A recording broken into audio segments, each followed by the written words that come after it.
একটু সামনে আগিয়ে আসো। হ্যাঁ হ্যাঁ হ্যাঁ, এই যে এরকম দাঁত বের করে হাসো না, এই তো মাধুরী দীক্ষিত। এখন বাজে হচ্ছে 7টা সকাল। তো এখন যাচ্ছি কাজে, আজকের থেকে পুরো কাজ। Hello, good morning everyone. তো এটা ছিল আমার কাজের দিনের একটা ভিডিও। কাজের দিনে কীরকম রাশ থাকে সেটাই আজকে তোমাদেরকে দেখাবো।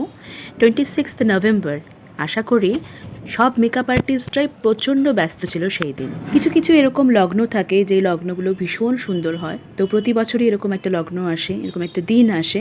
তো সেই দিনে মেকআপের প্রচণ্ড রাশ থাকে, প্রচুর বিয়ে থাকে। তো আমার ক্ষেত্রেও তাই হয়েছিল।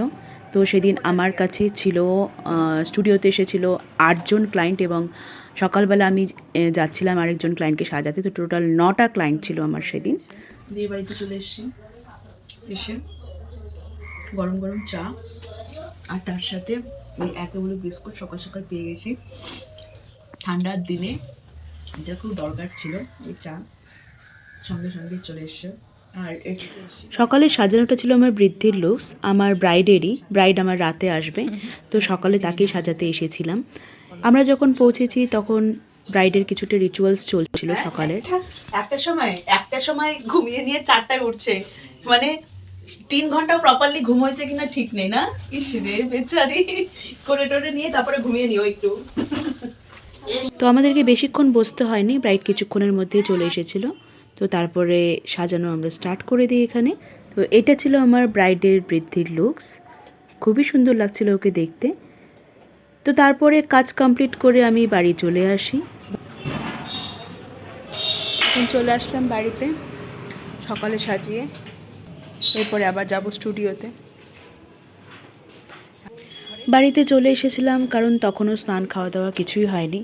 তো বাড়ি এসে স্নান খাওয়া দাওয়া করে তারপরে আমি গিয়েছিলাম স্টুডিওতে, কারণ স্টুডিওতে আমি জানি যে স্টুডিওতে আজকে অনেক রাশ থাকবে, আর সেই সময় কাজের সময় আমরা খাওয়া দাওয়া কিছুই করতে পারি না ঠিকঠাক। তার জন্য আগেই একেবারে খেয়ে দিয়ে বেরোই, যাতে মাঝখানে আর কোনো রকম কোনো অসুবিধা না হয়। কাজ করে এখন স্টুডিওতে কাজ। তো এই হচ্ছে অবস্থা স্টুডিওর।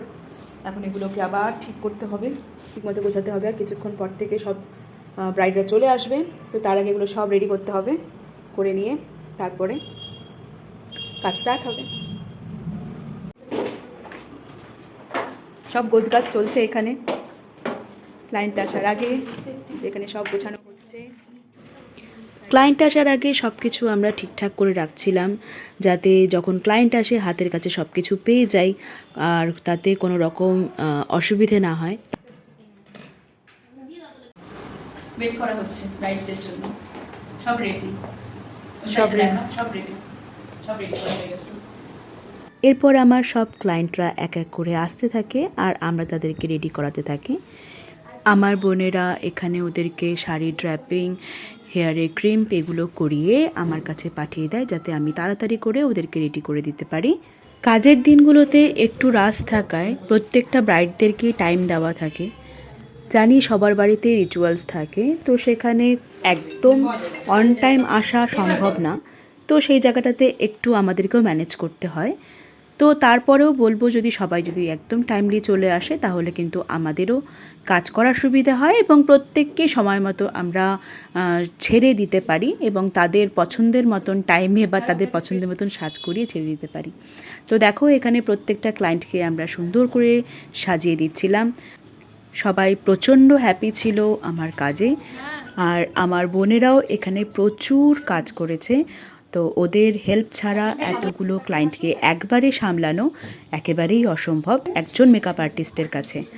সো সবাই মিলে কাজ করেছি, সবাই মিলে কাজ করে খুব সুন্দরভাবে আমরা এভাবে কাজগুলো আমরা নামাই এই রকম রাশের দিনগুলোতে। তো কাজ শেষ হতে হতে অনেকটা রাত হয়ে যায়, আর তারপরে আমাদের ছিল একটা ইনভাইট আমার ব্রাইডের বাড়িতেই। তো আমরা সবাই মিলে সেখানে চলে যাই। সাজিয়ে গুজিয়ে এখন চলে এসেছি হচ্ছে বিয়ে বাড়িতে। তো ব্রাইডের বাড়িতে, এই যে ব্রাইড, এখানে পেছনে ফটো সেশন হচ্ছে। এই যে এখানে রিয়া, এই যেমন মিষ্টি বোন রিয়া, ও এখন। তো এই ছিল আমার আজকের ভিডিও। তো কেমন লাগলো তোমরা অবশ্যই জানিও। আর তোমাদের ভালোবাসা অ্যান্ড সাপোর্ট এভাবেই পাশে রেখো। And tata, bye bye.